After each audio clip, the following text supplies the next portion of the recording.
My name is Robert Sielecki. I run a business called Ausrox and Ausrox Gold from Australia, and I'm here at Munich to part of the big exhibition, the 50th anniversary for the Munich show. And I brought some of my golds across to exhibit, and the one that's behind me is probably the third biggest in existence, third biggest known in the world at the moment, 23.26 kilos. And it was found by some friends of mine, some prospectors, about 3 years ago, metal detecting in Western Australia. And they found it, they called me to come to Perth, and they said, we have something to show you.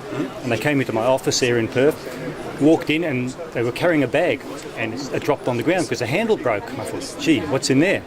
Picked it up, came into my back office, put it on the table, opened the bag, and this is what we saw. It was just something quite incredible.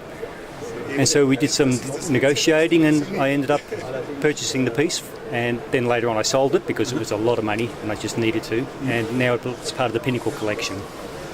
Could you tell me something about your company?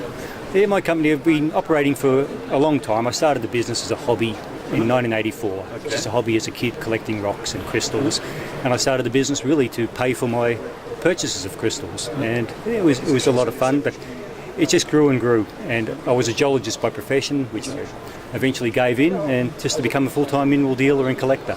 And so I've been doing it ever since for 30 years, and I still love it. Where is the Eastern Goldfield located? Okay, it's actually in Western Australia as opposed to Eastern Australia, but the Eastern Goldfields are the eastern part of Western Australia, around the township of Kalgoorlie, which is an old historical mining area, and it's produced fantastic gold specimens and huge quantities of gold for many, many years. Yeah, so that's where I get a lot of golds from there, or I get it from the Victorian goldfields, which are on the other side of the country.